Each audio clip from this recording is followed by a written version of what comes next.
Não é possível resolver os problemas dos Correios e ele vai quebrar no colo da União. É com muita tristeza que vejo a empresa nessa situação. Essa não é a minha opinião, é a declaração oficial de Hegel Riskton, Valério Marçal, ex-diretor financeiro e ex-presidente interno dos Correios, feita no Senado em novembro de 2025. Uma estatal com 356 anos de história quebrou em apenas 3 anos. Caminham para um rombo de 10 bilhões em 2025 e pode chegar a 23 bilhões em 2026 se nada mudar. Vamos aos fatos, números oficiais, fontes verificadas. Mas antes da gente entrar no nosso conteúdo, vou te pedir o seu like. Você que está chegando agora no canal, seja muito bem-vindo. Se em algum momento desse vídeo você perceber que alguma coisa agregou valor para você, vou pedir também para você se inscrever no canal e ativar o sininho. Bora para o nosso conteúdo. 2022, prejuízo de 767 milhões, começa a sangria. 2023, prejuízo de 633 milhões, leve melhora. 2024, prejuízo de 2,6 bilhões, quadriplicou em 2025. Primeiro semestre, prejuízo de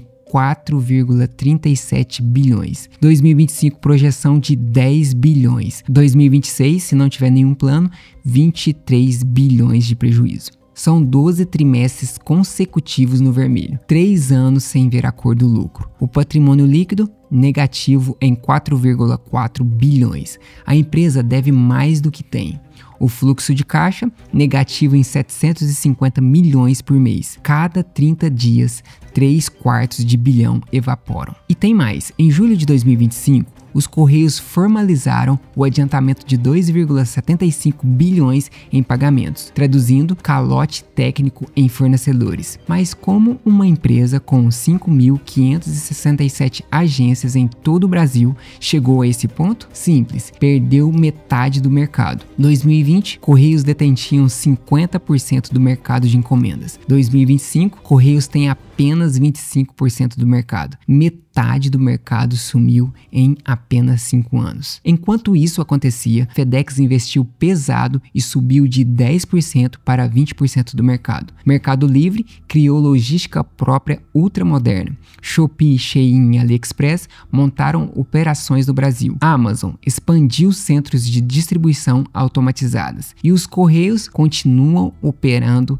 em 1990. Resultado, 85% das agências são deficitárias. Apenas 15% das 10.638 unidades operam no azul. O custo de manter a universalização do serviço, 5,4 bilhões no primeiro semestre de 2025. Mas tem um golpe fatal nessa história. Em julho de 2024, entrou em vigor a chamada taxa das blusinhas, programa remessa conforme do governo. Compras internacionais de até $50, 20% de imposto de importação, mais 17% de ICMS. O objetivo, proteger o varejo nacional e aumentar a arrecadação federal. O resultado para os Correios, devastador. Antes da taxa, Correios estimavam arrecadar 5,9 bilhões com o transporte de produtos da China em 2024. Importações representavam 25% de todo o faturamento da empresa. Depois da taxa, Correios arrecadaram apenas 3,7 bilhões, perda de 2,2 bilhões, 37% a menos do que o esperado. E tem mais, a mesma lei que criou a taxa autorizou empresas privadas a fazer o transporte doméstico de encomendas internacionais. Os Correios perderam a exclusividade. O market share em encomendas internacionais despencou 98% para 30%. O governo federal comemorou, arrecadou 2,8 bilhões com a taxa. Os Correios perderam 2,2 bilhões. Enquanto a receita despencava, as despesas explodiam. Ações trabalhistas. Entre outubro de 2024 e outubro de 2025, os Correios receberam mais de 56 mil novas ações trabalhistas. Isso significa 154 processos por dia, 6 processos por hora, 70% do número total de funcionários, que são 83 mil. É o maior litigante trabalhista do Brasil. Precatórios, dívidas judiciais.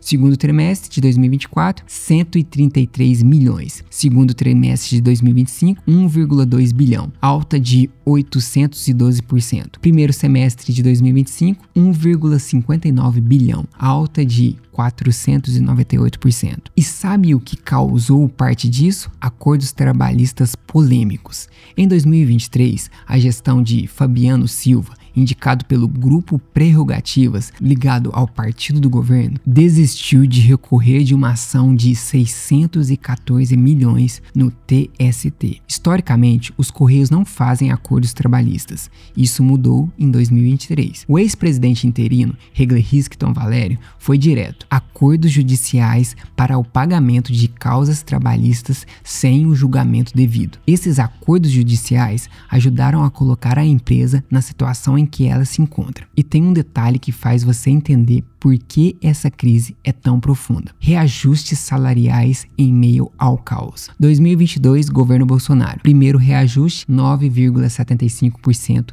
retroativo a 2021. Acordo do TST. Segundo reajuste, 10,12%, quase o dobro da inflação. Mais abono de R$1.000 por funcionário. Impacto de 820,5 milhões em 2022. 1,3 bilhões em 2023. 2024, governo Lula, novos reajustes adicionaram 894 milhões em despesas. Em 2025, reajustes anteriores elevaram custos em 547 milhões só no primeiro semestre. E enquanto a empresa quebra, Fábio Silva, o presidente, reajustou o próprio salário em 14% em 2 anos, de 46 mil para 53 mil. Diretores, aumento de 38% em 2023, de 5,9 milhões para 8,1 milhões totais. Funcionários, reajuste de 4,11%. A inflação do período, 4,62%.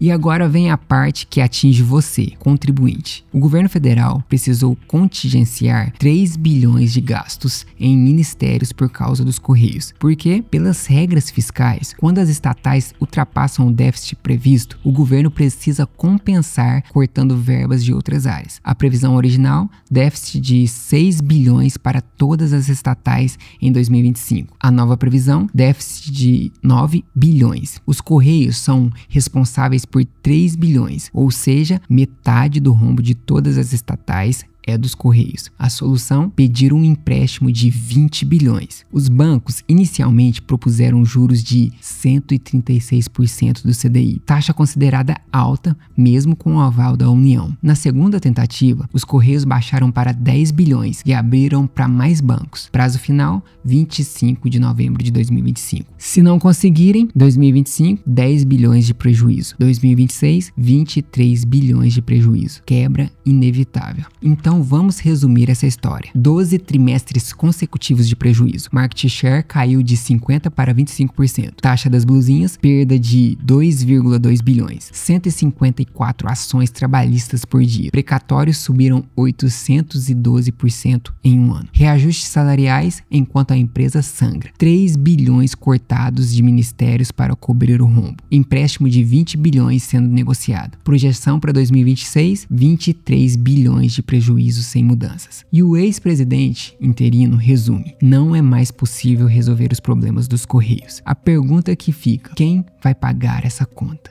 Spoiler: porque no final das contas, quando uma estatal quebra, quem paga é sempre o mesmo: o povo brasileiro. Se você gostou desse conteúdo, deixe o seu like, porque o algoritmo mostra esse vídeo para mais pessoas. Se inscreva também no canal e ative o sininho para acompanhar mais vídeos como esse. E não se esqueça, hein? Compartilhe esse conteúdo. E me conta nos comentários, você acha que os Correios têm solução ou a privatização é inevitável?